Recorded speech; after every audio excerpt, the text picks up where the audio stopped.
کربلا والوں کے دیوانے چلے آتے ہیں، مادر شہر کی دعا پا چلے آتے ہیں، فرش مجلس پہ عزاداروں کو حیرت سے نہ دے، فرش مجلس پہ عزاداروں کو حیرت سے نہ دے، شمع جلتی ہے تو پروانے چلے آتے ہیں، شمع جلتی ہے تو پروانے چلے آتے ہیں،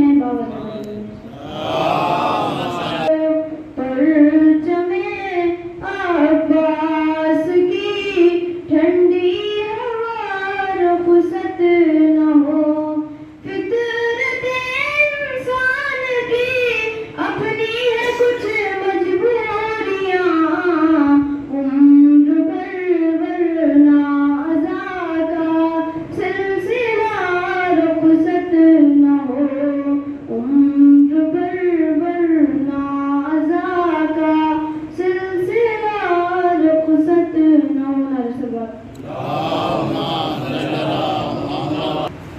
آج بھی زینب کی آتی ہے صدا بھائی حسین، آج بھی زینب کی آتی ہے صدا بھائی حسین، تیرا چہرہ تیری آنکھیں بھول کب پائی حسین، آج بھی زینب کی آتی ہے صدا بھائی حسین، چلتے نافے سے گرایا خود کو جلتی ریت پر، چلتے نافے سے گرایا خود کو جلتی ریت پر، گھٹنیوں کے بل میں تیری لاش پر آئی حسین، آج بھی زینب کی آتی ہے صدا بھائی حسین، بس میں گھبرائی تھی خنجر تجھ پہ چلتا دیکھ کر، بس میں گھبرائی تھی خنجر تجھ پہ چلتا دیکھ کر، پھر کبھی مشکل میں گر کر میں نہ گھبرائی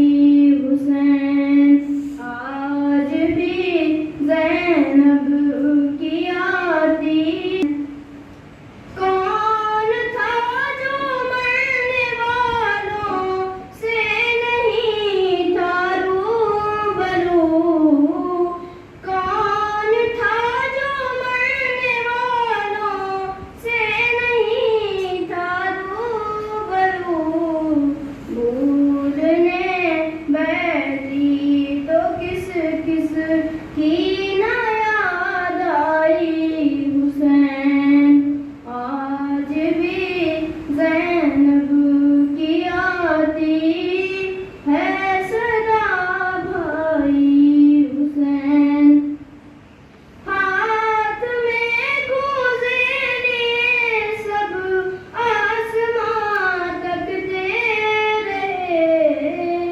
ہاتھ میں کوزے لیے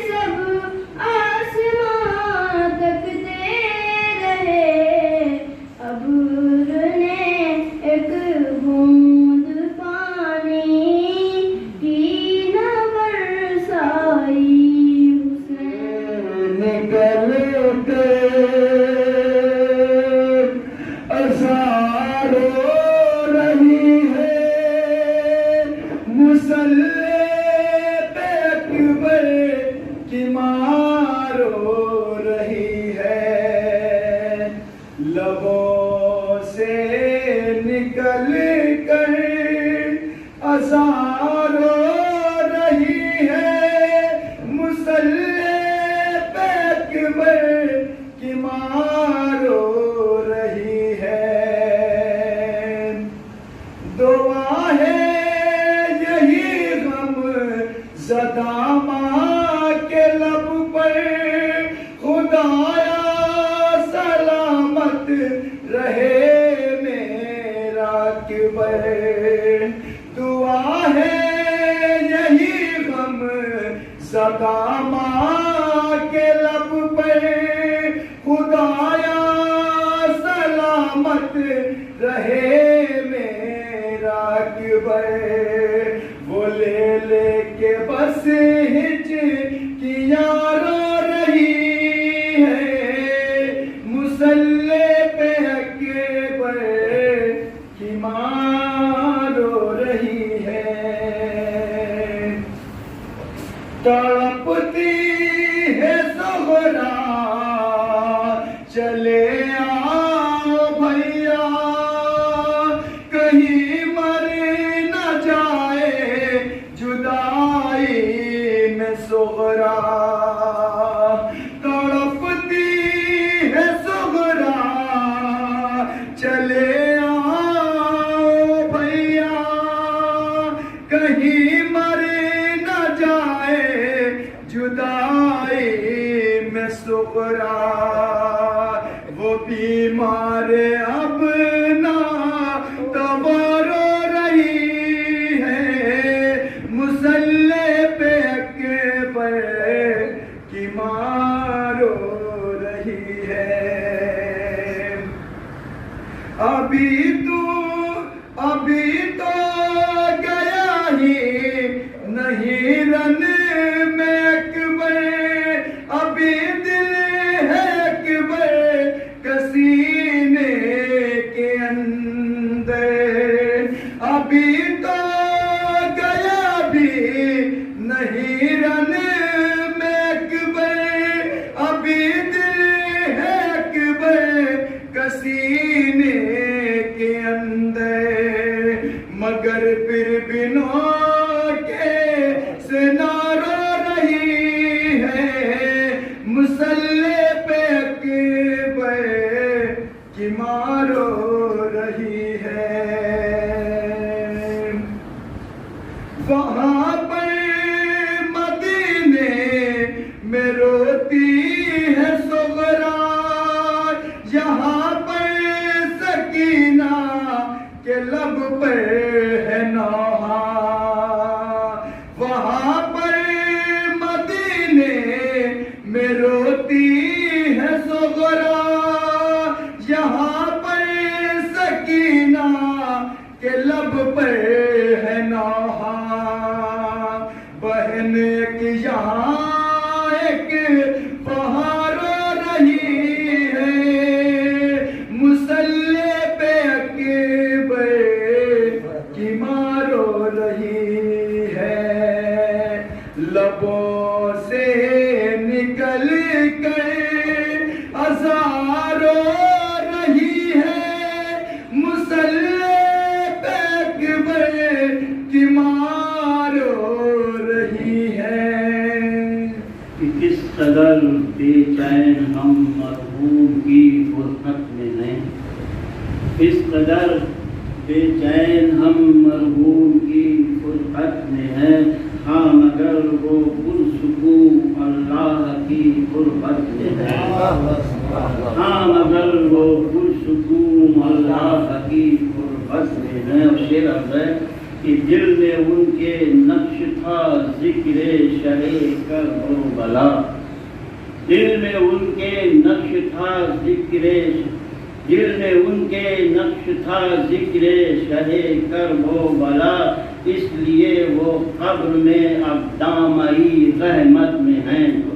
اور شعر ہے کہ وہ خطیب ایسا کہ اس کو خواہش اجرت نصیب، وہ خطیب ایسا کہ اس کو خواہش اجرت نہ تھی، رخت دل یہ اکبر و عباس کی خدمت میں ہیں، مہدی دین آپ کا خادم جو ہے سویا ہوا، مہدی دین آپ کا خادم جو ہے سویا ہوا، الفت مولا میں وہ اب برزخی جنت میں ہیں، الفت مولا میں اب وہ برزخی جنت میں ہیں۔ اور شعر ہے عقلی کے مقصد ساتھ میں کہ ہے دعا عارض کی یہ درجات ان کے ہوں بلند، اور جتنے بھی حاضر ہیں یہاں سب آپ کی الفت میں ہیں۔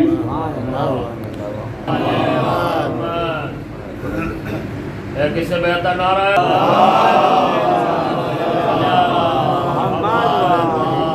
محمد۔ علی کا لال ہر ایک لاجواب ہوتا ہے، علی کا لال ہر ایک لاجواب ہوتا ہے، اور جمال اس کا رسالت محاب ہوتا ہے، اور نبی کی ہے مدد اس کا نام ایک ہی ہے، نبی کی ہے مدد اس کا نام ایک ہی ہے، کہیں حسین کہیں بوتراب ہوتا ہے، جہاں کہیں بھی منافق چھپا ہے پردے میں، علی کے ذکر سے وہ بے نقاب ہوتا ہے، اور علی کے آنے سے راحت ملے گی مومن کو، علی کے آنے سے راحت ملے گی مومن کو، بڑا ہی سخت لہد میں حساب ہوتا ہے، بڑا ہی سخت لہد میں حساب ہوتا ہے، اور غم حسین کی عظمت نہ پوچھئے عارض، غم حسین کی عظمت نہ پوچھئے عارض، ہے خوش نصیب جسے دستیاب ہوتا ہے۔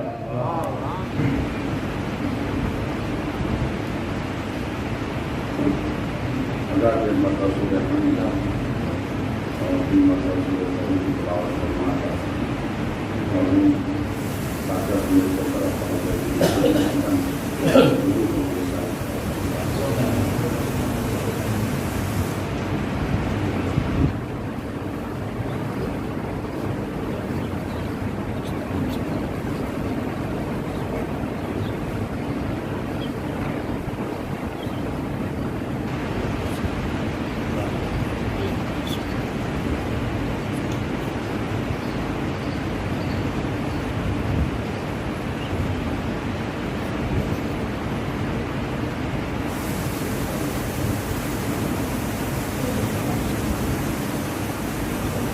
فاتحہ۔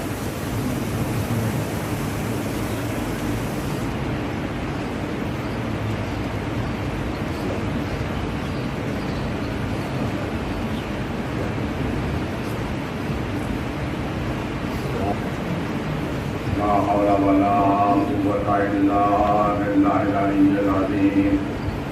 أعوذ بالله من الشيطان اللعين الرجيم، بسم الله الرحمن الرحيم، الحمد لله رب العالمين، نحمده على نعمه ونستعينه على طاعته، ونؤمن به حقا ونعليه صدقا، ونشهد أن لا إله إلا الله وحده لا شريك له، كلمة جعل الإخلاص قابلها وضمنا في القلوب موصولها، وأنار في الفكر معمولها، الممتنع كالظاهر رؤيته ومن الألسنة صفته ومن الأوهام كيفيته، ثم الصلاة والسلام والتحية والإكرام على أشرف الخلق سيد المرسلين بالقاسم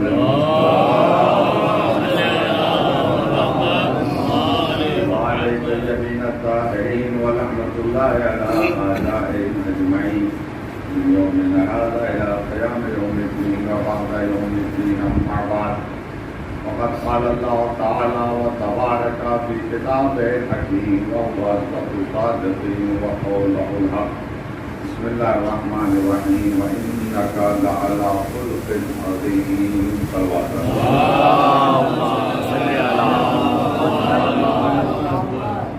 اس مجلس کی قبولیت، گناہوں کی بخشش، دعاؤں کی اجابت، مظلوم کی مغفرت، ایمان کے ثبوت کی تعجیل کے لیے مل جل کر آواز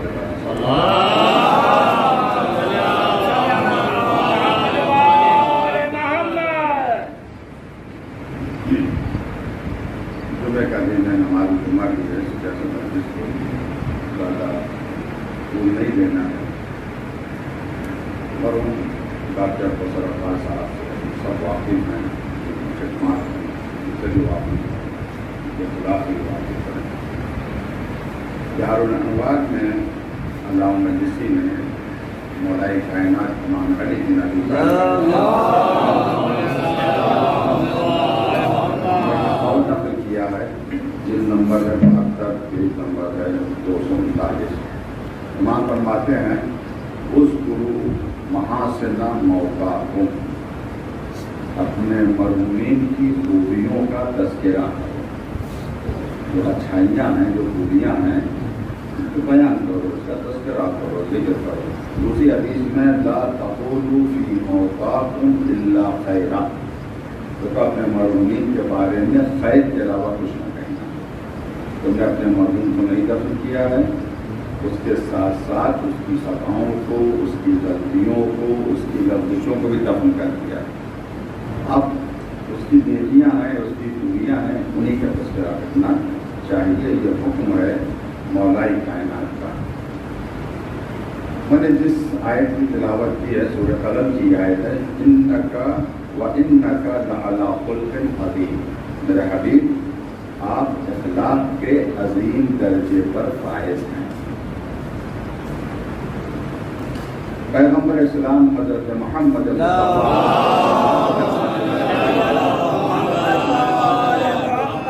آپ فرماتے ہیں بعثت لأتم مکارم الاخلاق، میں اس وجہ سے بھیجا گیا ہوں، میری بعثت اس وجہ سے ہوئی ہے کہ میں مکارم اخلاق کو اتمام کی منزل تک پہنچا دوں، مکمل کر دوں۔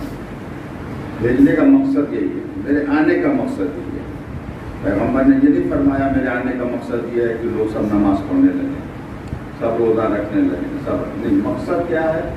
مکارم اخلاقوں میں اتمام کی منزل تک پہنچا دوں۔ اچھا اخلاق اس کے حوالے سے بہت سے حدیثیں ہیں، برے اخلاق کے حوالے سے بہت سے بھی حدیثیں ہیں۔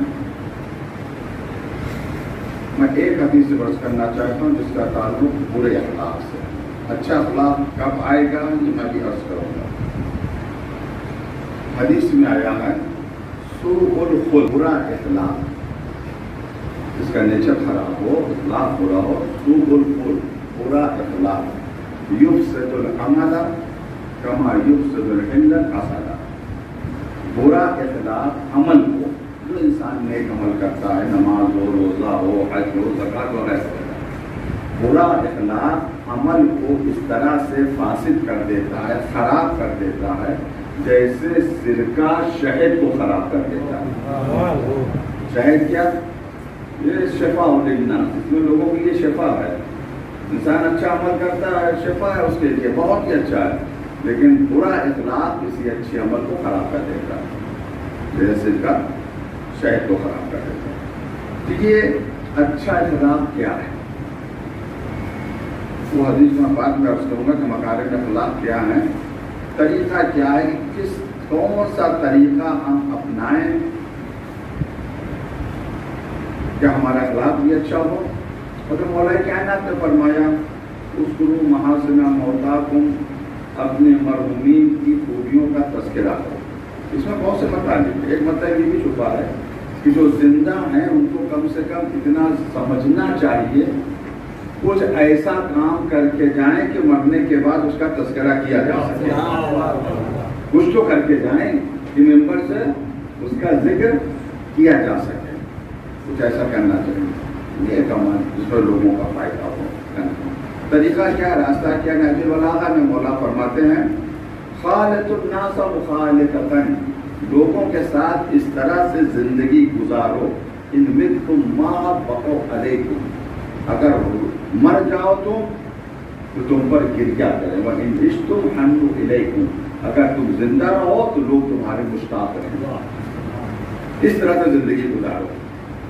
مر گئے تو لوگ یاد کر رہے ہیں بڑا اچھا انسان تھا، میرا مددگار تھا، میرا ناصر تھا، گریہ کر رہے ہیں، رو رہے ہیں، اور ان کا بہت سارا فاصلہ، ان کا اخلاق اور ان کی جو خدمات آج بھی لوگ یاد کر رہے ہیں۔ میں نے جسے یہ کوئی مبالغہ نہیں ہے، بالکل میں یقین سے کہہ سکتا ہوں کہ حوالے سے مر آئے تو من ہو الا جمیلا، میں نے جمال کے علاوہ کچھ ان کے پاس نہیں دیکھا، جو ان کی خدمات تھی، جو ان کا اخلاق تھا، جو ان کا نیچر تھا۔ اب میں اصل موضوع کی طرف، پیغمبر سے خطاب ہے کہ آپ ان کے عظیم پر فائز ہیں، اور پیغمبر کو کیا فرما رہے ہیں کہ میں بھیجا گیا ہوں کہ مکارم اخلاق کو مکمل کر دوں۔ اب ایک حدیث ہے امام موسیٰ کاظم علیہ السلام، شیخ حسن دہلوی کی کتاب ہے ارشاد القلوب الی الصواب، اس میں حدیث جلد نمبر 1 صفحہ نمبر 133، امام فرماتے ہیں مکارم الاخلاق 10، مکارم اخلاق 10 ہیں۔ پیغمبر نے کیا فرمایا؟ میں بھیجا گیا ہوں تاکہ مکارم اخلاق کو مکمل کر دوں۔ ساتھ امام کیا فرماتے ہیں؟ مکارم اخلاق 10 ہیں، فَإِنِ اسْتَطَعْتَ أَن تَكُونَ فِيكَ فَلْتَكُن، اگر تمہارے اندر یہ استطاعت، یہ قوت، یہ طاقت ہے کہ 10 کے 10 یہ مکارم اخلاق تمہارے اندر پائے جائیں تو پائے جانے چاہیے، یا اپنے اندر یہ استطاعت پیدا کرو، یہ قوت پیدا کرو، یہ طاقت پیدا کرو، یہ صلاحیت پیدا کرو کہ 10 کے 10 مکارم اخلاق تمہارے اندر پائے جائیں۔ فَإِنَّا تَكُونُ فِي الرَّجُلِ وَلَا تَكُونُ فِي وَلَدِهِ، ہو سکتا ہے باپ میں یہ 10 مکارم میں اخلاق پائے جائیں مگر بیٹے میں نہ ہو سکتا ہے بیٹے میں ہو اور باپ میں نہ ہو سکتا ہے آقا میں پائے جائیں غلام میں نہ ہو سکتا ہے غلام میں ہو مگر آقا میں نہ ہو، برکت نہیں ہوتی۔ لیکن ہمارے یہاں بعض حضرات ایسے ہیں کہ جھوٹ بولنا ان کی عادت بن گیا، جب تک جو 4 مرتبہ جھوٹ نہ بولے کھانا نہیں ہضم ہوگا۔ اب پتہ نہیں یہ کس کا اثر ہے، ذرا حاکم کا اثر تو ہوتا ہی ہوتا ہے۔ بچپن میں نے پڑھا تھا، شاید گزارے دبستان میں یا کہاں کا واقعہ یاد نہیں آ رہا، کوئی بادشاہ گیا تھا شکار کے لیے اور وہاں پہ جنگل میں ہرن کا شکار کیا، گوشت تیار ہوا، اتفاق سے وہ نمک لانا بھول گئے۔ اب کیا ہوگا، برا کے نمک لیا اور اسے پائے گیا، بادشاہ نے بلایا کہ پیسہ لے اور پیسے سے نمک لینا، تو کسی وجہ نے کہا سرکار نمک کی کیا رجسٹ ہے، نمک کی کیا وجہ ہے، پیسے سے جو، تو بادشاہ نے بہت اچھا جواب دیا کہ جس ملک کا بادشاہ نمک فری کھائے گا اس کے فوجی پورا ملک کھا جائیں گے۔ تو ظاہر کہ وہ حاکم سیکھے گا تو بھی آپ محکوم بھی سیکھیں گے لگے۔ صلوات محمد تو جب تک چھوڑ نہ لیں لمبی ان کا کھانا ہضم نہیں ہوتا، نتیجہ سے کیا نکلتا ہے، ان کا اعتبار ختم ہو جاتا ہے، ان کی عزت ختم ہو جاتی ہے۔ اس دنیا میں جو سزا ہے اور سب سے بڑی سزا یہ ہے کہ ان کے رزق سے برکت ختم ہو جاتی ہے۔ سچ بولو، جھوٹ نہ بولو۔ بہت مزہ کی سچ بولنے کے لیے، تو کیا ہر جگہ سچ بولے؟ اب یہ مستقل ٹاپک ہے، ہر جگہ سچ بولے نہیں، ایسی بات نہیں۔ اگر کہ ہر جگہ سچ بولے تو غیبت میں تو انسان سچ ہی بولتا ہے، جھوٹ کہاں بولتا ہے؟ بھائی غیبت کا کیا سچ ہوتا ہے، جھوٹ ہو؟ اگر جھوٹ ہو تو یہ غیبت نہیں، یہ الزام اور اتہام ہے، اور اس کا گناہ غیبت سے زیادہ ہے۔ سچی ارے بھائی فلاں صاحب ایسے ہیں، مطلب دیکھ لیا گناہ کرتے ہوئے، اب اس کا تذکر ذکروں کا اخا کا بما یکرا، اپنے بھائی کا اس طرح سے ذکر کرو کہ جو اسے ناپسند ہے، ایک عیب اس کے اندر پایا جا رہا ہے۔ مثال طور پر لنگڑا ہے، خدا نہ کرے اسے پسند نہیں کہ اسے لنگڑا کہے، پیٹ پیچھے اگر لنگڑا کہا جائے گا تو سچی تو ہے، جھوٹ تھوڑی ہے، مگر یہ ایسا سچ ہے جس کا بولنا حرام ہے۔ صلوات محمد علیہ ایسا نہیں ہر جگہ سچ ہے، اس کا مقصد یہ ہے بولنے کے لیے سچ کا سمجھنا ضروری ہے۔ سمجھو تو حقیقت میں سچ کیا ہے، آنکھ بند کر کے سچ بولتے چلے جا رہے ہیں۔ ایک ظالم مظلوم کے پیچھے لگا ہوا ہے اور مظلوم بیچارہ بھاگ گیا اور ظالم اس کے پیچھے پیچھے، وہاں کے اوپر ہم کھڑے ہوئے ہیں، سپاہی آئے، ظالم آئے، دیکھا آپ نے نہیں مظلوم کو، اگر ہم سچ بول دیں تو اس کی جان چلی جائے گی۔ یہاں پر سچ بولنا حرام ہے۔ اب کیا کریں، جھوٹ بولیں؟ نہیں، جھوٹ بھی نہ بولیں تو پھر کریں کیا؟ یہاں پر جب پہنچے تو توریے سے کام لیں، توریہ کسے کہتے ہیں؟ جب کسی کا مرڈر ہو گیا ہے، لے تشریف فرما، صرف اشارہ کروں گا، مدینے میں کسی کا قتل ہو گیا، قاتل بھاگا، امام علی کھڑے ہوئے تھے، دیکھ لیا بھاگتے ہوئے، اور تھوڑی سی جگہ بدل دی. اب جب لوگ کو گرفتار کرنے کے لیے آئے، ابو الاسد دیکھا بھاگتے ہوئے، کہ جب سے یہاں آیا ہوں نہیں دیکھا. اسی کو توریہ کہتے ہیں. صلی اللہ علیہ محمد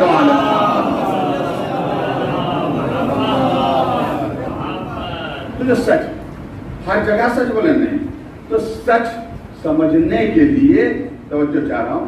سچ سمجھی، سچ کیا ہے، حقیقت صداقت کیا ہے، سچوں کا سمجھنا ضروری ہے. انہی کی سیرت کے اوپر چلے. حقیقی سچے کون ہیں؟ سورہ حشر آیت نمبر 8. علامت اور پہچان بتائیے کیا؟ یبتغون فضلا من اللہ ورضوانا، یہ اللہ کا فضل چاہتے ہیں اور اللہ کی رضا چاہتے ہیں. طلبگار رہتے ہیں کس بات کے؟ دولت کے نہیں، عزت کے نہیں، کچھ نہیں چاہتے ہیں. اللہ کا فضل چاہتے ہیں اور اس کی رضا چاہتے ہیں. ایک یہ وَيَنْصُرُونَ اللَّهَ وَرَسُولَهُ، اور ان کی دوسری کوالٹی یہ ہے کہ یہ اللہ کی بھی مدد کرتے ہیں اور رسول اللہ کی بھی مدد کرتے ہیں. اب دیکھیں اللہ کی کون مدد کرے گا؟ ہاں اللہ کی مدد ہوگی. اللہ کو ادھار بھی چاہیے، اللہ کو مدد بھی چاہیے، وہ سمجھنے کی ضرورت ہے. ینصرون اللہ ورسولہ، یہ اللہ کی بھی مدد کرتے ہیں اور رسول اللہ کی مدد کرتے ہیں. اولئک هم الصادقون، یہی لوگ سچے ہیں. کون ہے؟ قرآن نے کسے سچا کہا؟ کہ جو اللہ کا فضل اور اللہ کی رضا کا طالب ہو، اللہ اور اس کے رسول کی مدد کرے، وہی سچا ہے. ایسا سچا تاریخ میں کون ہے کہ جس کو اللہ کی رضا بھی ملی، جس نے اللہ اور رسول کی مدد بھی کی؟ شب ہجرت سوئے تو اللہ کی رضا لے لی، مدد تو ایسی کی کہ رسول اللہ نے نادے علی پڑھ کر مدد کے لیے بلایا. صلوات محمد علی محمد.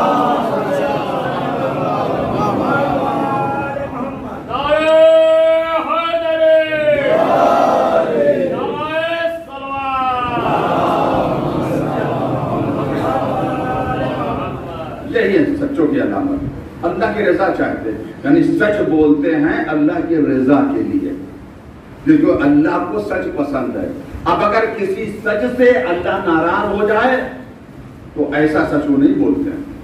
سینکڑوں واقعات ہیں.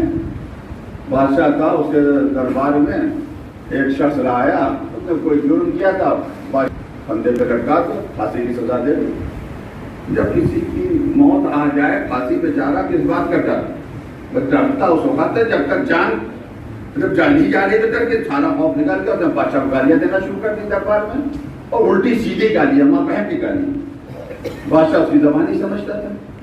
تو بادشاہ نے کہا بھائی کیا کہہ رہا ہے؟ تو دوسرا وزیر نے کہا سرکار یہ آپ کو دعائیں دے رہا ہے. کہا کیسی دعائیں دے رہا؟ کہا سرکار نے کہا میں دنیا میں تھا، پریشان تھا اور ہمیشہ جو ہے درد میں رہتا تھا، تکلیف میں رہتا تھا. یہ آپ کا احسان ہے کہ آپ نے پریشانی سے نجات دے دی، پھانسی پہ لٹکا دیا، ہمیں مشکلوں سے نجات مل گئی. بادشاہ بڑا متاثر ہوا. کتنا یہ عارف ہے، یہ کتنا پہنچا ہوا ہے، ہم ایسے عارف کو سزا دے رہے، میں نے معاف کر دیا. دوسرا وزیر تھا، آپس میں ہر جگہ چلا کرتی ہے، کاٹ ایک دوسرے کی ٹانگ کھینچنا، یہ ہر جگہ ہر زمانے میں ہوا. تو نے کہا سرکار ہم لوگوں کا فرض ہے کہ بادشاہ کے حضور میں سچ بولیں، سچ کے علاوہ کچھ نہ بولیں. تم کیا کہہ رہے؟ کہا سرکار یہ آپ کو دعائیں نہیں دے رہا، یہ آپ کو گالیاں دے رہا ہے. ماں بہن کا بادشاہ بڑا عقلمند تھا. کہا وہ جھوٹ جو کسی کی جان بچا لے وہ سچ سے بہتر ہے جو کسی کی جان لے لے. صلوات محمد وعلی محمد. سچ ہم نہیں سمجھ سکتے جب تک اہل بیت کو نہ سمجھے. اسی وجہ سے ہم سے کیا کہا گیا؟ یا ایھا الذین آمنوا اتقوا اللہ وکونوا مع الصادقین. مومنو تقویٰ اختیار کرو، سچوں کے ساتھ ہو جاؤ. یہ نہیں کہا کہ تم سچے بن جاؤ، سچوں کے ساتھ ہو جاؤ. سچے ہم بنا رہے ہیں، پیروی کرنا تمہارا کام ہے. صلوات محمد وعلی محمد. سچ کون ہے؟ مولا کائنات اہل بیت. یہ اتنے پکے سچے ہیں کہ ظاہری وجود سے پہلے ان کے لیے جناب ابراہیم نے دعا کی تھی. کیا؟ سورہ شورى آیت نمبر 84. وَاجْعَلْ لِي لِسَانَ صِدْقٍ فِي الْآخِرِينَ. اے میرے اللہ میرے لیے ایک سچی زبان بنا دے. وَاجْعَلْ قرار دے دے، بنا دے، لی میرے لیے لسان صدق، سچی زبان فی الآخرین، آخر کے زمانے میں جناب ابراہیم نے دعا کی، کس بات کی؟ سچی زبان، صادق زبان بنا دے ہمارے لیے۔ جالا کے معنی خلقہ کے بھی آئے ہیں، اور ایک ہی معنی جالا خلقہ، مگر ایک فرق ہے۔ اگر مطلقاً مخلوق کی طرف اشارہ کرنا ہے، خلقت کی طرف اشارہ کرنا ہے، بغیر ہدف کو بیان کیے ہوئے تو لفظ خلقہ استعمال ہوتا ہے۔ اگر ہدف کو مد نظر رکھتے ہوئے خلقت کا تذکرہ کیا جاتا ہے، لفظ جالا استعمال ہوا، مانے دونوں کے خلقہ۔ وجل یعنی میرے اللہ خلق کر دے، پیدا کر دے، ہمارے لیے پیدا کر دے۔ کیا پیدا کر دے؟ لسان صدق، سچی زبان، مگر ابھی نہیں، پھر آخرین، آخر کے زمانے میں، یعنی جب آخری نبی آئے تو میرے لیے ایک سچی زبان پیدا کر دے۔ پروردگار نے جناب ابراہیم کی دعا کو قبول کیا۔ سورہ مریم آیت نمبر 50، وَوَهَبْنَا لَهُم مِّن رَحْمَتِنَا، ہم نے اپنی رحمت سے ان لوگوں کو عطا کر دیا۔ وَجَعَلْنَا لَهُمْ لِسَانَ صِدْقٍ، ہم نے ان کے لیے سچی زبان پیدا کر دی۔ وہ سچی زبان کیا ہے؟ وَجَعَلْنَا لَهُمْ لِسَانَ صِدْقٍ عَلِيًّا، وہ سچی زبان علی ہے۔ صلوات محمد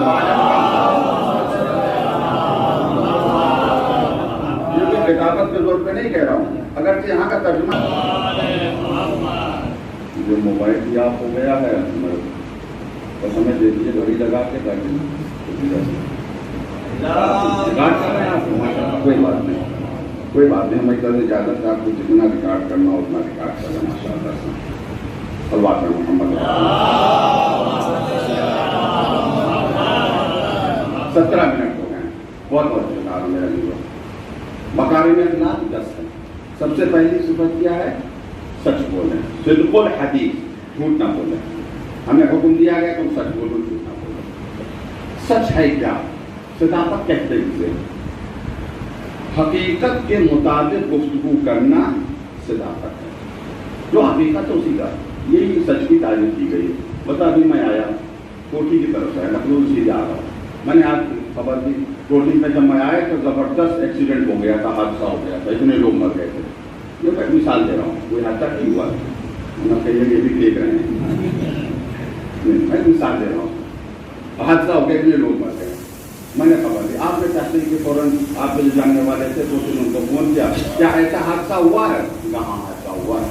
تو مولانا سچ بولنا۔ آپ نے فون کیا، ایسا حادثہ ہوا؟ نہیں سر، کوئی حادثہ نہیں ہوا۔ تو مولانا جھوٹ بولنا۔ سچ کسے کہتے ہیں؟ گفتگو اگر حقیقت کے مطابق ہو جائے تو سچی ہے، اگر حقیقت کے خلاف چلی جائے تو جھوٹی ہے۔ اچھا یہ بتائیے، ہم نے جو کہا کہ کوٹھی میں ایکسیڈنٹ ہو گیا، حادثہ ہو گیا، واقعی حادثہ ہو گیا تھا، تو کیا ہمارے کہنے سے حادثہ ہو گیا کہ پولیس والے آئے ہمیں پکڑ کر لے جائیں؟ مولانا آپ نے کہا تو آپ کہنے کی وجہ سے حادثہ ہو گیا؟ ہمارے کہنے کا کوئی دخل نہیں ہے حادثے میں۔ ہمارے کہنا کوئی حادثہ ہو چکا تو ہم نے خبر دے دی، ہماری خبر واقعے کے حقیقت کے مطابق ہم سچے ہیں، مخالف ہے تو ہم جھوٹے خبر تو چاہ رہا ہوں۔ واقعے میں ہمارا کوئی دخل نہیں، حقیقت میں ہمارا کوئی دخل نہیں ہے۔ بہت توجہ چاہ رہا ہوں میرا عزیزو، ہم اس وقت سچے ہوں گے جب حقیقت کے پابند ہوں، تبھی تو ہم سچے ہوں گے۔ اگر ہم حقیقت کے پابند نہیں ہیں تو ہم جھوٹے ہیں۔ بس ہماری صداقت میں اور اہل بیت کی صداقت میں یہی بہت فرق ہے، زمین و آسمان کا فرق ہے، بنیادی فرق یہ۔ ہم اس وقت سچے ہوں گے جب حقیقت کی پیروی کریں، جیسی حقیقت ہے ویسے بیان کر دیں، ہم سچے ہیں۔ خلاف حقیقت گفتگو کی ہم جھوٹے ہیں۔ اہل بیت اس طرح کے سچے نہیں جیسے انسان سچا ہوتا، نہیں، ان کی صداقت معراج کی منزل تک پہنچی ہوئی ہے، وہ حقیقت کے تابع نہیں ہے، حقیقت ان کی تابع ہے۔ اگر وہ کہتے بچوں تمہارے کپڑے ترجیح سلنے کے لیے لے گیا ہے تو حقیقت بدلے گی۔ اب درزی آئے گا، رضوان جنت آئے گا تو رضوان جنت بن کر نہیں آئے گا، بلکہ کہے گا انا سیاد الحسنین، صلوات محمد ادا الامانہ۔ تھوڑی دیر سے نماز روزہ یہ سب پیغمبر کس وجہ سے بھیجے گئے؟ پیغمبر اس وجہ سے آئے ہیں کہ انسان کو انسان بناتے، آدمی کو آدمی بناتے، اس وجہ سے آئے۔ عبادت ایک حصہ ہے، ایک چھوٹا سا حصہ ہے۔ پیغمبر نے فرمایا میرے بھیجنے کا مقصد یہ کہ مکارم اخلاق کو میں مکمل کر دوں، یعنی میں مکمل نمونہ آئیڈیل بن جاؤں مکارم اخلاق کا، کہ قیامت تک کے لیے تمہیں کسی اور کی آئیڈیل کی ضرورت نہ پڑے۔ دوسرا کیا ہے؟ ادا الامانہ، امانت کا ادا کرنا۔ بڑی سے بڑی خیانت کریں گے مگر صف اول میں رہیں گے اور اپنے آپ کو پکا مومن سمجھیں گے. یہ امانت کا خیر، جس امانت پہ جو خیانت کرے میرے عزیزو اس کا اخلاق اچھا نہیں ہے، گیا کام سے. امانت کسی کی اگر ہے بہت عظیم ہے. سورہ احزاب آیت نمبر 75 اِنَّا عَرَضْنَا الْأَمَانَةَ عَلَى السَّمَاوَاتِ وَالْأَرْضِ وَالْجِبَالِ فَأَبَيْنَا. ہم نے اس امانت کو پیش کیا آسمانوں کے سامنے، زمینوں کے سامنے، پہاڑ کے سامنے. فَأَبَيْنَا أَنْ يَحْمِلْنَاهَا، منع کر دیا. آسمان نے کہا ہمارے بس کی بات نہیں کہ امانت کے بوجھ کو ہم اٹھائیں. زمین نے کہا ہمارے بس کی بات نہیں کہ امانت کے بوجھ کو اٹھائیں. پہاڑ نے کہا ہمارے بس کی بات نہیں کہ ہم امانت کے بوجھ اٹھائیں. وَأَشْفَقْنَا مِنْهَا، ڈر گئے. وَحَمَلَ الْإِنسَانُ إِنَّهُ كَانَ ظَلُومًا جَهُولًا، انسان نے اٹھا لیا. یہ ظالم بھی ہے، جاہل بھی ہے. وہ دو ہی لوگ امانت کا بوجھ اٹھاتے ہیں، یا ظالم یا جاہل. لے لیا امانت، صلاحیت نہیں ہے عہدے کی مگر عہدہ اپنے کندھے پہ لے لیا. یہ امانت نہیں، یہ خیانت ہے. میں ایک حدیث سنو، کاش اس حدیث کو مسلمان سمجھ لیتا تو آج نہ جانے کتنی مشکلیں حل ہو جاتی. بہت سی مشکلات. حدیث پیغمبر اسلام حضرت محمد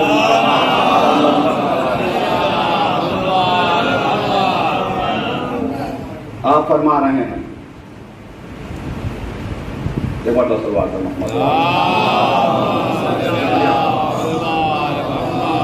صحیح ہے، یہ صحیح چل رہی ہے. آپ فرماتے ہیں من تقدم علی المسلمین وهو یرى ان فی من هو افضل منه فقد خان اللہ ورسولہ. بعض حدیثوں میں جمیع المسلمین یا جمیع المؤمنین، جو مسلمانوں میں آگے بڑھ گیا، مسلمانوں میں آگے بڑھ گیا، عہدہ لے لیا. میں تمام عہدوں کی بات نہ کروں، اپنی بات کو زیادہ دیتا ہے. نماز کا ٹائم ہو گیا، آگے مسجد میں مولانا بھی بیٹھے ہوئے، قبلہ ہم بھی آ گئے. ہر اعتبار سے یہ ہم سے افضل ہیں. عمر میں بڑے ہیں، تقوی میں بھی ہیں، پرہیزگار، ہر اعتبار سے. ہم ان کو سائڈ میں کر کے خود مسلح پر آ گئے. حدیث کیا کہے؟ من تقدم علی المسلمین وهو یرا، وہ من هو افضل منه، وہ دیکھ رہا ہے کہ نہیں افضل موجود ہے، اس کے باوجود مفضول آگے بڑھ گیا. تو ایسا شخص اللہ سے خیانت کر رہا ہے، رسول اللہ سے خیانت کر رہا ہے، تمام مسلمانوں سے خیانت کر رہا ہے. جو آگے بڑھ گیا خائن ہے وہ. کاش اس نقطے کی طرف یا اس حدیث کی طرف مسلمان متوجہ ہوتا، مگر نہیں متوجہ ہوا. آپ نے نام سنا ہوگا ابن الحدید کا، جنہوں نے نہج البلاغہ کی شرح لکھی ہے. شرح ابن الحدید بہت مشہور ہے، معتزلی فرقے سے تعلق ہے، سنی ہے. یہ ٹھیک شرح کی ہے، انہوں نے اچھی شرح کی ہے، لیکن ہر بات تو ان کی صحیح نہیں ہے. جو مقدمہ انہوں نے لکھا ہے، تو جب مقدمہ کوئی مصنف اور مؤلف لکھتا ہے تو اللہ کے حمد و ثنا کرتا ہے. بسم اللہ کے بعد الحمدللہ ثنا کرتا. تو اللہ کے حمد و ثنا انہوں نے اس طرح سے کی، الحمدللہ الذی قدم المفضول علی الافضل. حمد اس اللہ کی جس نے مفضول کو مقدم کر دیا افضل پر. یہ مانتے ہیں کہ علی سب سے افضل ہیں، مگر بھیا ہم کیا کریں جب اللہ ہی نے مفضول کو مقدم کیا. اس نتیجے تک کیوں پہنچے؟ اہل بیت کا دامن جو چھوٹ گیا. ہماری عقل مانتی ہے کہ افضل کو رہتے ہوئے اللہ جو حکیم مطلق ہے، جو خالق عقل ہے، افضل کے رہتے ہوئے مفضول کو مقدم کر دے. نہیں، ایسا نہیں ہو سکتا، ایسا ہرگز نہیں ہو سکتا. ہم لوگوں کو برہان سکھائے جاتے ہیں. علماء کرام موجود ہے، مولانا جوہر صاحب پوچھ لیجیے گا امامت پر 12 برہان ہیں. عقلی سے براد یعنی عقل سے، کتاب و سنت سے نہیں. ان 12 برہان میں سے ایک برہان یعنی دلیل. کیا دلیل ہے امامت پر؟ کیا دلیل ہے امام علی کی امامت پر؟ کیا دلیل ہے امام زمانہ کی امامت پر؟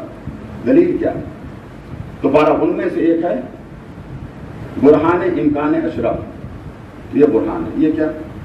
اس برہان کا خلاصہ یہ ہے، اس پر بہت فلسفی بحث بھی کی گئی ہے. اس برہان کا خلاصہ یہ ہے کہ اشرف کے صدقے میں اخص کھاتا ہے. اخص سین سے سواد سے نہیں، سواد سے جو اخص ہے وہ خاص ہے، اسپیشل لوگ، اور سین سے جو اخص ہے اس کے معنی پست کے، ذلیل کے، حقیر کے.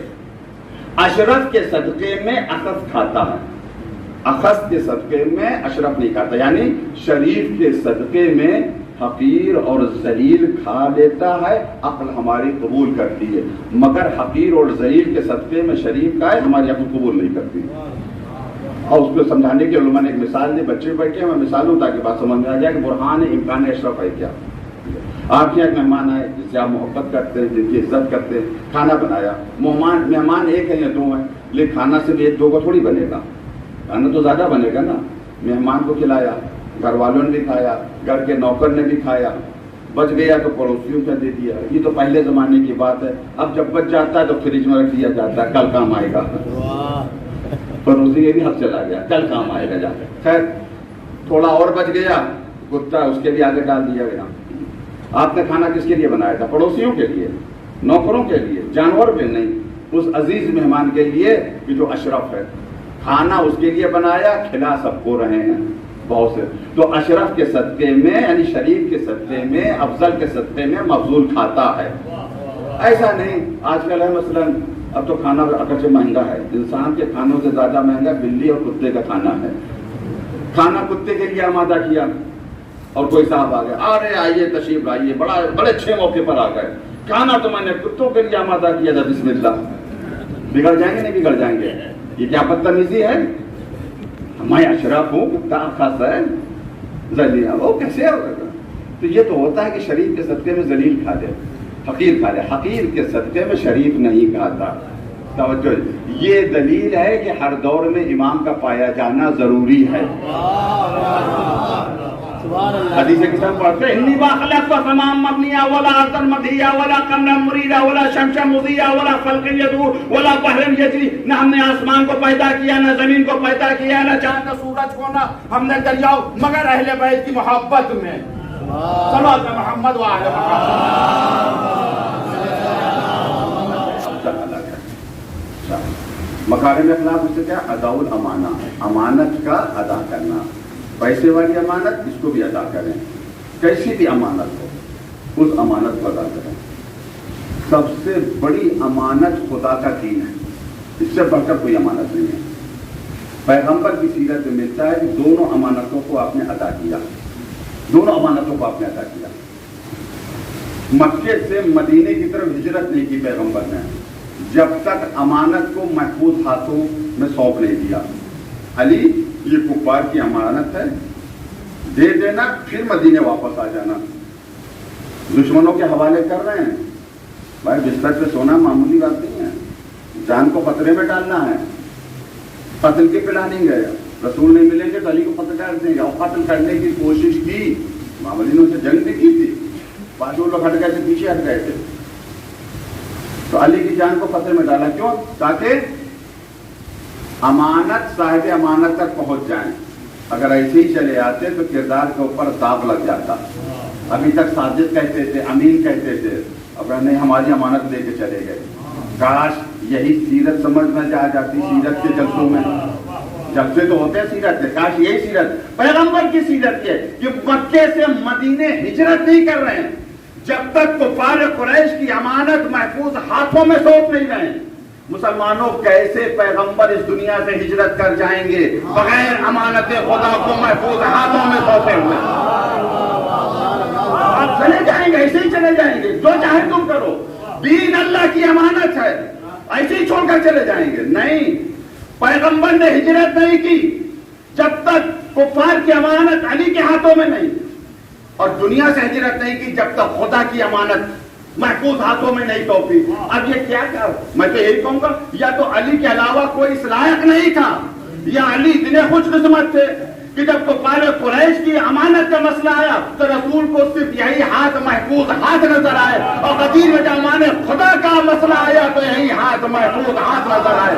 محفوظ ہاتھ نہ ہوتے تو ید اللہ کیسے بنتے؟ صلی اللہ محمد و آل محمد.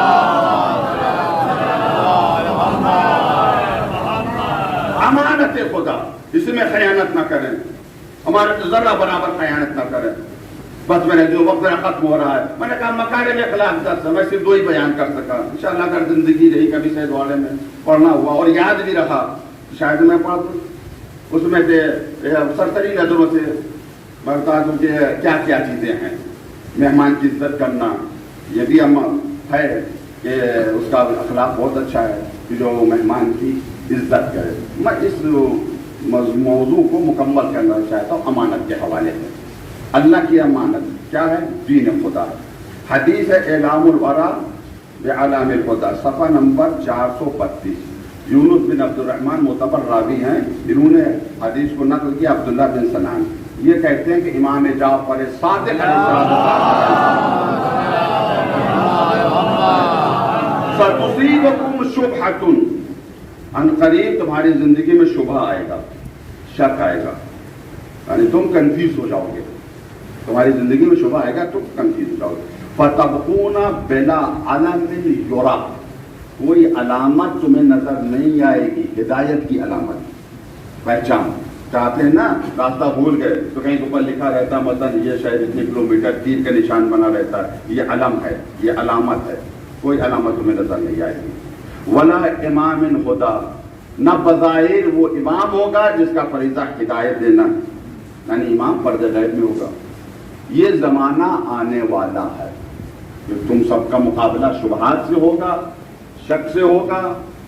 نہ تمہیں کوئی علامت نظر آئے گی، نہ امام ہادی ہوگا جو تمہاری ہدایت کرے. لا ینجو منہا، اس سے کسی کو نجات نہیں ملے گی. الا من دعا بدعاء الغریب، مگر اسی کو نجات ملے گی جس نے دعائے غریب کو پڑھا ہو. دعائے غریب، غریب کہتے ہیں عربی میں ڈوبنے والا، جو پانی میں ڈوب رہا اسے غریب کہتے ہیں. جو ڈوبنے والا جس طرف سے اللہ کو پکارتا ہے، قرآن نے کیا کہا امن یجیب المضطر اذا دعا ویکشف السوء، مضطر بن جاتا ہے. دعا غریب تو پڑھے گا اسے نجات ملے گی. قالا تو راوی کہتا ہے کہ وہ دعا غریب کیا ہے؟ مولا امام نے فرمایا تقول، کہو یا اللہ یا رحمان یا رحیم یا مقلب القلوب ثبت قلبی علی دیک. بہت آسان ہے یاد کرنا. قلوب میں بھی دعا کو پڑھیے. بسم اللہ الرحمن الرحیم کرتے ہیں، جس طریقے سے اس میں اللہ کے نام اور صفات ہیں اسی کو آپ اسی نام و صفات سے پڑھیے. یا اللہ یا رحمان یا رحیم یا مقلب القلوب، اے دلوں کو پلٹانے والے. دلوں کو تو اللہ پلٹاتا ہے. یا ثبت قلبی، ہمارے دل کو ثابت رکھ، اللہ دینک، اپنے دین پر، یعنی عقیدے میں ہم شک نہ کریں، عقائد میں ہم شک نہ کریں. میرے اللہ تو ہی ثابت قدم رکھ. یہ مختصر دعا. راوی نے فوراً امام کے سامنے ریپیٹ کیا، دہرایا راوی نے، یا اللہ یا رحمان یا رحیم یا مقلب القلوب والابصار. اے مقلب قلوب، یعنی دلوں کو پلٹانے والے، وہ ابصار جمع بصر، بصر کہتے ہیں آنکھ کو، یعنی اے دلوں اور آنکھوں کے پلٹانے والے. لفظ ابصار کا نے اضافہ کر دیا اپنی طرف سے، حالانکہ یہ لفظ قرآن میں بھی آیا ہے. اللہ مقلب القلوب بھی ہے اور ابصار بھی ہے. امام نے نہیں فرمایا تھا، اپنی طرف سے اس نے اضافہ کر دیا. امام کر رہا تھا ان اللہ عز و جل مقلب القلوب والابصار، بے شک اللہ مقلب القلوب بھی ہے اور ابصار بھی ہے. لیکن قل کما اقول، مگر اتنا ہی پڑھو جتنا میں نے حکم دیا ہے. اتنا ہی پڑھو جتنا میں نے حکم دیا. تمہیں کوئی حق نہیں ابصار کا اضافہ کرنے کا، اگرچہ قرآن میں آیا ہے. یہ پیغام چھٹے امام دے رہے ہیں کہ زمانہ آنے والا تم شبہ میں پڑ جاؤ گے، نجات نہیں ملے گی. نجات اسے ملے گی جو دعائے غریب پڑھے. دعائے غریب کیا کہہ رہا؟ تمہیں اضافہ کرنے کی حق نہیں ہے، ذرہ برابر اضافہ. جیسا دین اہل بیت نے دیا ہے اسی دین پر عمل کرو. جیسے انہوں نے نماز پڑھی ویسے نماز پڑھو. صلوات محمد و آل محمد. لیکن کربلا میں پہنچنا اور ہے، کربلائی صفات پیدا کرنا اور ہے. کربلا پہنچنا آسان. کربلا پہنچنا کیا تھا؟ کیا شبہ کربلا میں نہیں تھا؟ وہ تو سیدھے کے اوپر سوار ہو گیا تھا. یہ قرب مکانی تھی. کربلا میں کربلائی صفات پیدا کرے. یہاں سے کربلا کتنی دور ہے؟ جرگائن میں مجلس ہو رہی ہے سید والا بارہ بنکی میں. جرگائن سے کربلا کی دوری کتنی ہے؟ آج کل سب سے بڑے عالم، سب سے بڑے علامہ حضرت گوگل ہیں. آپ پوچھے جا کے کہ بارہ بنکی سے کربلا، تو گوگل پوچھے گا کیسے جانا چاہتے ہیں؟ ہوائی جہاز سے جانا چاہتے ہیں اتنے 1000 کلومیٹر، پانی کے جہاز سے جانا چاہتے ہیں اتنے 1000 کلومیٹر، بائی روڈ جانا چاہتے ہیں پاکستان ہو کے ایران ہو کے اتنے 1000 کلومیٹر، سب بتا دے گا. مثلا 7000 کلومیٹر یہاں سے کربلا کی دوری، مطلب 7-8 ہزار کلومیٹر نہیں میرے عزیزو. یہاں سے کربلا کی دوری 8000 کلومیٹر نہیں ہے، 2 قدم کا فاصلہ ہے. یہاں سے کربلا کا فاصلہ صرف 2 قدم. پہلا قدم اٹھائے اپنے آپ کو اوپر رکھیں, اپنے ایگو کو کچلیں, اپنے تکبر کو کچلیں, اپنی انانیت کو کچلیں, اپنے کو ختم کریں. دوسرا قدم اٹھائیں گے تو کربلا میں ہوں گے. یہ کربلا ہی سے ہے, رہیں گے درگاہ میں مگر پہنچ جائیں گے کربلا میں. یہ صفت اپنے اندر پیدا ہو. تو صلہ رحم, بہت زیادہ صلہ رحم کریں. کون ابتدا کرے؟ جو ابتدا کرے گا وہی کربلا میں ہوگا. صلوات محمد و آل محمد.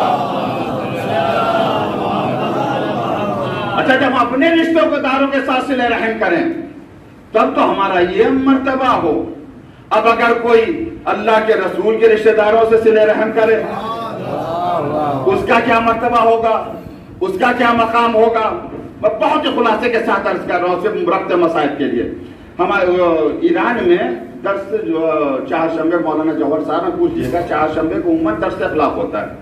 ہمارے استاد نے یہ واقعہ درس اخلاق میں بیان کیا. اس کا میں خلاصہ, آپ کے وقت نہیں, میں صرف خلاصہ عرض کروں گا آپ کے سامنے. شاہ کے زمانے میں ایک عالم دین تھے, ان کو اور ان کے ساتھ ایک اور ساتھی تھے, ان کو سزائے موت ہو گئی, پھانسی کی سزا. جیل سے نکال کر ان کو چوراہے پہ لایا گیا اور سزا دینے کے لیے. سریعام تو پھانسی دی جاتی تھی. ان کے ہاتھ پیچھے بندھے ہوئے تھے. تو جو عالم دین تھے انہوں نے اپنے ساتھی سے کہا, بھیا میرا بھی ہاتھ بندھا ہوا ہے, تمہارا بھی ہاتھ بندھا ہوا ہے. کہا میری جیب میں کچھ بیج پڑے ہوئے ہیں, نہیں جا سکتا جیب میں, لیکن تمہارا ہاتھ میری جیب میں جا سکتا. کہا کیا کہہ رہے؟ کہا ہاتھ ڈالو جیب میں, جو پڑا کھانے کا نکالو میرے منہ میں رکھ دو. کیا پگلا گئے ہیں, دماغ خراب ہو گیا ہے, جانے پھانسی کے پھندے کے اوپر اور کھانے کی پڑی ہوئی ہے. تم بڑے اطمینان سے کہتے ہیں گھبراؤ نہیں, ہمیں موت نہیں آئے گی, پھانسی نہیں ہوگی, تمہیں بھی نہیں ہوگی, ہمیں پھانسی نہیں ہوگی. کیوں کہ نہیں ہوگی, میں نے کہہ دیا. خیر ہو گئے. وہاں کو پر تہران سے ٹیلی گرام آیا کہ نہیں, ان کی سزا معاف کر دی یا ان کا جرم ثابت نہیں ہوا, ان کو چھوڑ دیا جائے. اب یہ پیچھے پڑ گیا. آقا اتنا اطمینان کیسے تھا آپ کو کہ پھانسی نہیں ہوگی؟ صلہ رحم, عمریں بڑھتی ہیں, قطع رحم سے عمریں کم ہوتی ہیں, عمریں بڑھتی ہیں. تو آپ کو بتایا کہ بھائی میں نجف میں تھا, بیمار پڑا, احتضار کا وقت ہے, روح نکل رہی میری, احتضار کا وقت ہے, روح نکل رہی, بڑا سخت وقت ہے, اور سب کے ساتھ آئے گا یہ وقت. ایسا نہیں ہے کہ ہمارے ساتھ نہ ہے, رضا ادھر کا نہیں, یہ وقت ہے آج نہیں تو کل, آنا ہی آنا. ڈرنے کی ضرورت نہیں ہے, تیاری کرنے کی ضرورت ہے. صلہ رحم, وہ روح نکل رہی میں. ایسے عالم میں ابلیس آ گیا. ایسے ہی نہیں آئے گا ابلیس گمراہ کرنے کے لیے. اچھا, ابلیس ایک لاٹھی سے سب کو نہیں ہٹاتا. ایسا نہیں کہ سب کو ایک ہی لاٹھی, جیسا بندہ ہوگا ویسی اس کی لاٹھی ہوگی, اسی اعتبار سے. اب یہ عالم تھے کہ بہکانا شروع کیا, کہاں ساری زندگی جس علی کا دفاع کیا وہ حق پر نہیں تھا. جیسے اس نے کہا کہ ساری زندگی جس علی کا دفاع کیا تھا کہ مجھے غصہ آ گیا, بدوقت کیا کہہ رہا, میرا مولا حق پر نہیں تھا. قرآن کی یہ آیت ہے, رسول اللہ کی یہ حدیث ہے, اس نے مناظرہ کرنا شروع کر دیا. میں بھی بھول گیا کہ میں مر رہا ہوں, میں بھی بھول گیا کہ میں مر رہا ہوں, میری روح نکل رہی ہے. اب اس سے مناظرہ شروع ہو گیا. وہ اپنی دلیل میں نے اتنی دلیلیں دی کہ ابلیس پیچھے ہٹ گیا, منوا لیا ابلیس سے کہ علی حق ہے. جو پیچھے ہٹ گیا, کسی عالم میں نے دیکھا کہ میرا مولا مسکرایا, مسکراتے ہوئے آیا, مسکرا کر کہہ رہا کہ بڑی اچھی طریقے سے میرا دفاع کیا, جاؤ میں نے تمہاری عمر میں 30 سال کا اضافہ کر دیا ہے. ابھی 30 سال پورے نہیں ہوئے, دنیا کی کوئی طاقت مجھے نہیں مار سکتی, عمر علی کی دی ہوئی ہے. چلو آپ محمد و آل محمد. تو جو اہل بیت کے ساتھ صلہ رحم کرے وہ کس منزل کے اوپر. کربلا میں کس طریقے سے صلہ رحم ہوا. ایک ماں سب سے زیادہ اگر محبت کرتی ہے تو اپنے اولاد سے محبت کرتی ہے. خدا قسم نہ جانے کربلا میں یہ صلہ رحم قل لا اسألکم علیہ اجرا الا المودۃ فی القربى پر کس طرح سے عمل ہو رہا ہے. یہ اولاد کو قربان کیا جا رہا ہے. ان کا درجہ کتنا بلند ہوگا. ارجو اللہ خدا آپ کو کسی غم میں نہ رلائے. کل آپ نے 40 منایا, کچھ منظر ہم نے بھی دیکھے ہیں, آپ نے بھی دیکھے ہوں گے سوشل میڈیا پر. خبریں بالکل صحیح خبر, کم نہیں ہوتے ہیں. 2 کروڑ 20 لاکھ جو غریب حسین کو سلام کرنے کے لیے ہیں. جب امام حسین کی شہادت ہوئی تو پوری دنیا میں چوتھے امام کو امام ماننے والے صرف 3 لوگ تھے. پوری دنیا میں صرف 3 لوگ تھے. آج کی کربلا میں کروڑوں لوگ صرف سلام کرنے کے لیے. یہ کس کی محنتوں کا نتیجہ ہے؟ یہ حسین کی بہن زینب کی محنتوں کا نتیجہ ہے. اگر جناب زینب کا کردار نہ ہوتا تو حسین کا پیغام ختم ہو جاتا. بازار کوفہ میں, دربار کوفہ میں دربار یزید میں خطبہ دیا. جب جناب زینب شام سے روانہ ہونے لگی، آپ نے کیا دیکھا کہ اونٹوں پر اماریاں ہیں، ریشمی پردے پڑے ہوئے، سبز پردے پڑے ہوئے. سید سجاد کو بلایا، بیٹا پردوں کو بدل دیا جائے، سیاہ پردے لگائے جائیں، بیٹا ہم لٹ کے جا رہے. کیوں کہا؟ جو بھی دیکھ لے سمجھ جائے کہ یہ غمزدہ کا قافلہ ہے. اس سیاہ پرچم جس اماری پہ لگے ہوئے تھے، علی کی بیٹی اس اماری کے اوپر سوار ہوئی، کربلا آئی، اونٹ سے اپنے آپ کو گرایا، رکنیوں کو پل چلتی ہوئی حسین کی قبر پر آئی. بھیا زینب آئی، روداد سفر. میرے بھیا کیسے تمہیں بتاؤں کہ میں نے دربار میں کس طرح سے خطبہ دیا. آیت اللہ جواد عاملی انہوں نے پڑھا تھا، شاید میرے خیال سے یہ زبان حال کہ جناب زینب فریاد کر رہی ہیں، ماجرائے سفر اپنے بھائی کو بتا رہے ہیں. بھیا میں بازار ہو کر آئی، دربار ہو کر آئی، خطبہ دے کر آئی، یزید کے دربار میں نے خطبہ دیا.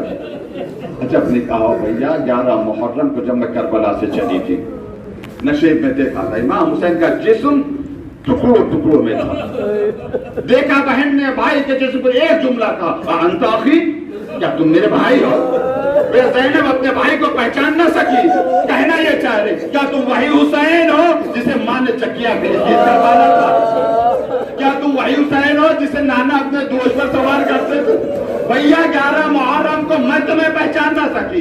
بھیا اگر اپنی بہن کو بازار میں دیکھتے، خطبہ پڑھتے ہوئے دیکھتے، دربار یزید میں دیکھتے، خطبہ پڑھتے، بھیا حیرت سے کہتے انتا اختی، کیا تم میری بہن زینب ہو؟ اللہ خدا آپ کو کسی غم میں نہ رلائے. کئی دن تک یہ قافلہ کربلا میں رہا. اس کے بعد اب کربلا سے یہ مدینے کی طرف چلنے کو ہوا. جناب زینب حسین کی طرف سے ٹیر ہو رہی ہیں.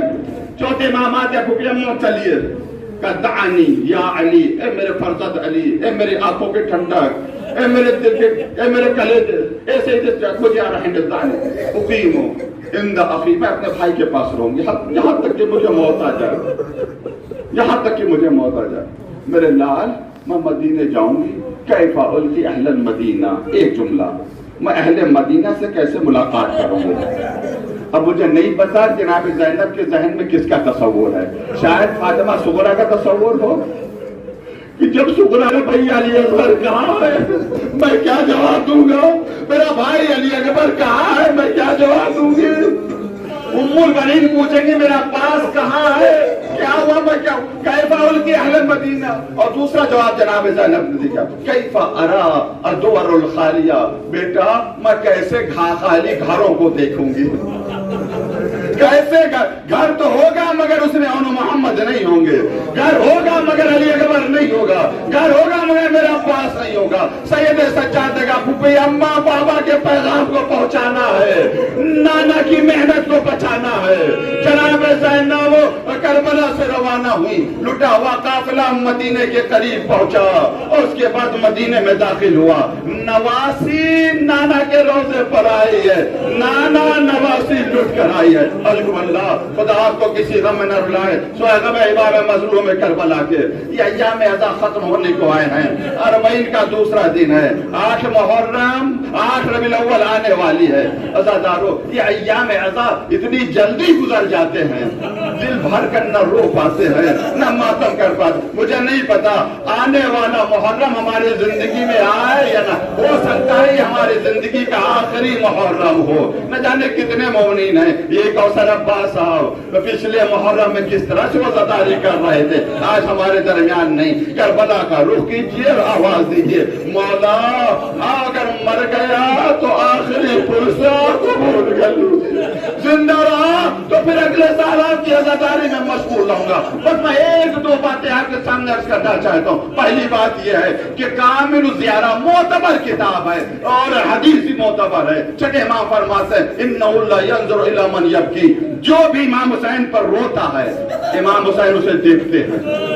آپ یہاں اس گاؤں میں بیٹھے ہوئے، جرگاہ میں بیٹھے ہوئے رو رہے ہیں، حسین دیکھ رہے ہیں. اللہ کی جیوی طاقت ہے. یاد کرو صرف دیکھ رہے نہیں، یستغفر لہ، جو رو رہا ہے اس کے لیے دعا کر رہے ہیں. میرے اللہ یہ عزادار گناہگار ہے، میرا عزادار ہے، اس کے خطاؤں کو معاف کر دے یا صلو ابا، اور اپنے بابا سے گزارش کر، اے بابا جان آپ بھی میرے عزادار کے لیے دعا کریں۔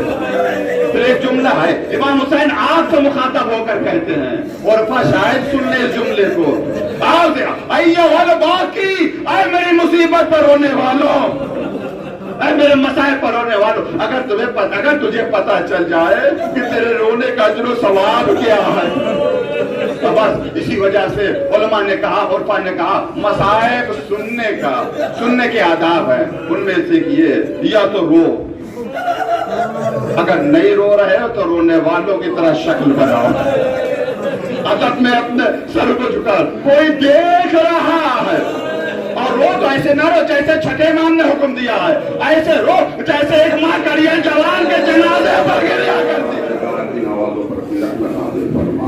پروردگار اس کے لیے کا اس مجلس کا ثواب مرتے دم تک ہم سب کے لیے محفوظ فرما۔ پروردگار لباسہ محمد وآل محمد کا جو تعلیمین ہیں، جو یہ منصوبہ بنا رہے ہیں کہ زائرین کو جو خاص کر کربلا میں جن کو نقصان پہنچا، پروردگار ان ظالموں کو نصف نابود فرما، ان کے شخص امت مسلمہ کو نجات دے۔ پروردگار اس پر سزا پر دنیا میں جہاں کہیں مظلوم کی پر سزا پیچھی، ہم نے سے جو بھی پریشان ہے سب کی پریشانیوں کو دور فرما، قرض عطا فرما، ہماری مرحومی کی مغفرت فرما، حاضرین مجلس کے مرحومی کی مغفرت فرما، تیرا مرحوم ڈاکٹر کوثر عباس صاحب، پروردگار کی مغفرت فرما، ان کے درجات کو بلند فرما، ان کے خانوادے کو، بچوں کو، بچیوں کو، بیٹیوں کو، سب کو، زوجہ کو صبر جمیل عطا فرما، علماء حق کی حفاظت فرما، امام کے دور میں تعجیل فرما، ہمیں اپنی توفیق اپنے امام کو پہچان سکیں، اطاعت کر سکیں۔ اللہم تقبل منا انک انت السمیع العلیم۔ ایک مرتبہ سورہ تین مرتبہ سورہ توبہ، ہمارے امام مومنین لا تسلم علیہ ڈاکٹر کوثر عباس صاحب، ابن شہید حسن صاحب، گروپ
آمین